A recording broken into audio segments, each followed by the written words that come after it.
In the name of the Father, and of the Son, and of the Holy Ghost. Amen. A president of the past once said that the most fearful thing you could hear from a visitor knocking at the door would be, quote, "I'm from the government, and I'm here to help."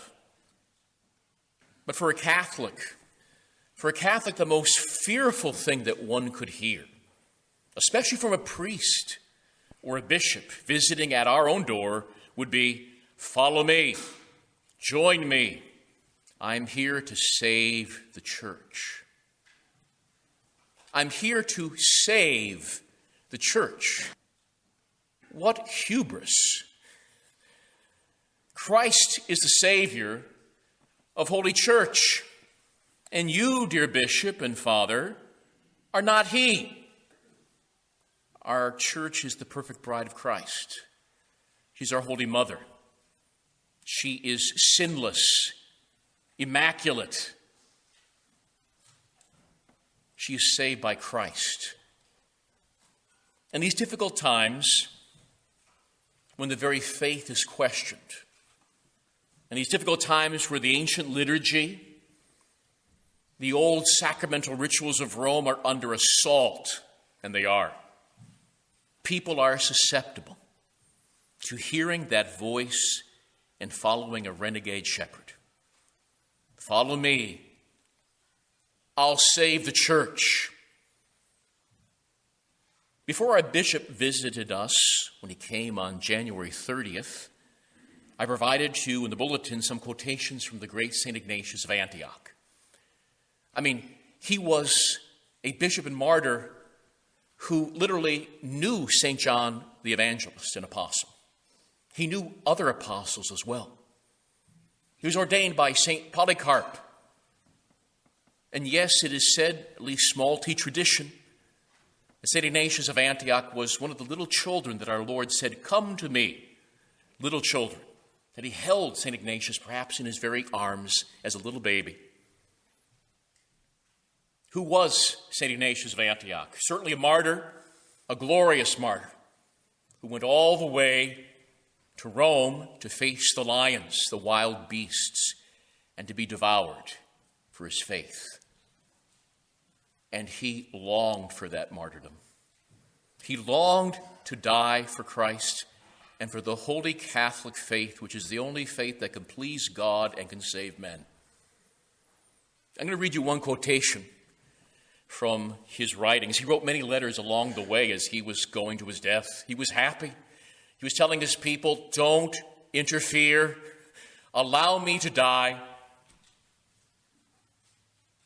He said in one of his letters, "Let me be food for the wild beasts, for they are my way to God." And then he wrote this beautiful line, "I am God's wheat and shall be ground by the molars, the teeth of the beasts, so that I may become Christ's pure bread. Pray to Christ for me that the animals will be the means of making me a sacrificial victim to God," unquote. What a martyr. But also a bishop of Holy Mother Church, a bishop who understood how our dearest Lord established the governance of his church, what is the constitution of the Roman Catholic Church in terms of what Christ established. That one needs to be united to the bishop, and in particular also the Bishop of Rome. I gave you some quotations from that particular saint, martyr, and bishop, St. Ignatius of Antioch. He writes this, quote, "See that you follow the bishop, even as Christ does the Father." See that you follow the bishop even as Christ does the Father. Then he adds, quote, "Let no man do anything connected with the church without the bishop." Let no man do anything church connected without the bishop's involvement. He's the head of the church. Can't just open up a chapel and provide public ministry can't just say, I'm just going to open up a retreat house, have an apostolate. No, you receive the permission of the bishop. You go to him. He's the head of the church. Then he adds this, again, St. Ignatius of Antioch. Quote, let that be deemed a proper Mass, a Holy Eucharist, which is administered either by the bishop or by one to whom he has entrusted it, unquote. So let that be deemed a proper Mass, proper liturgy, which is administered either by the bishop at his altar or by one he has entrusted to do it, unquote. Ultimately, in the Old Testament, there was just one altar in Jerusalem. You had all of Israel, all these tribes, very distant from each other. But there's one altar, one temple that they had to go to at least a few times a year. They had to be united to that. Our Lord knew the trouble, especially in those ancient times, with people just being off on their own. One altar. You have to be around that altar. You have to be connected with the bishop. Then he adds, quote, it is not lawful without the bishop either to baptize or to celebrate the Holy Eucharist, but whatsoever he shall approve of, that is pleasing to God, unquote. We can see the importance of unity with the bishop, in unity with the church at all times. Apart from these, he ends, there is no church. And I do not know literally what will happen in the weeks ahead, especially in regards to restrictions, perhaps, maybe further restrictions on the old rite, as well as perhaps trying to forcibly introduce the revolutionary Novus Ordo Missae and sacraments into old rite parishes. There's rumors. I would ask that we all keep our heads about us and not act in extreme or untraditional ways.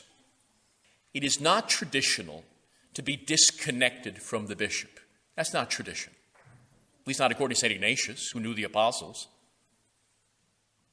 It's not traditional to be independent. In fact, it's an oxymoron. An independent priest doesn't exist. You're subject to somebody.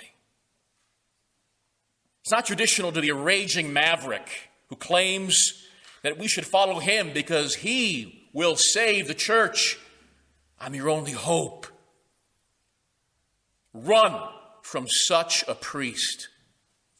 Sprint, in fact.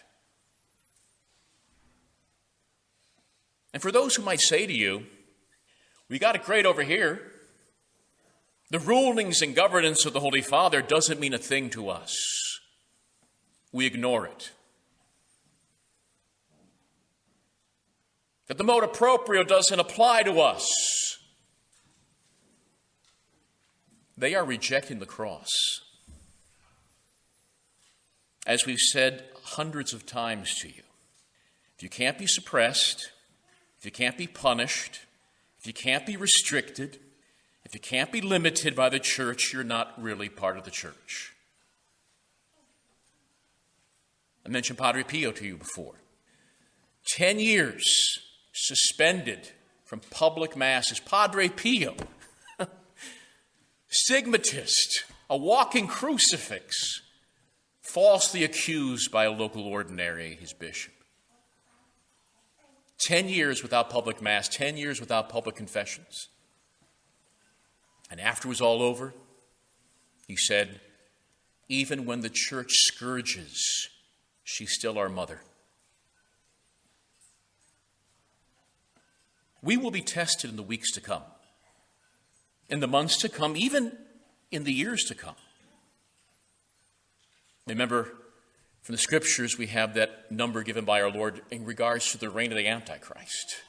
1,290 days, 3.5 years, in which no public celebration of the Mass, only in caves, remnants. Japanese Catholics that received the faith, the one true faith from St. Francis Xavier, baptizing them, and then he went on almost to the very threshold of China and died. For the next 200 years, the Japanese had no Catholic priest, none. They were able to baptize, of course. You can do that in emergency situations. But no confirmation, no Mass, no confessions.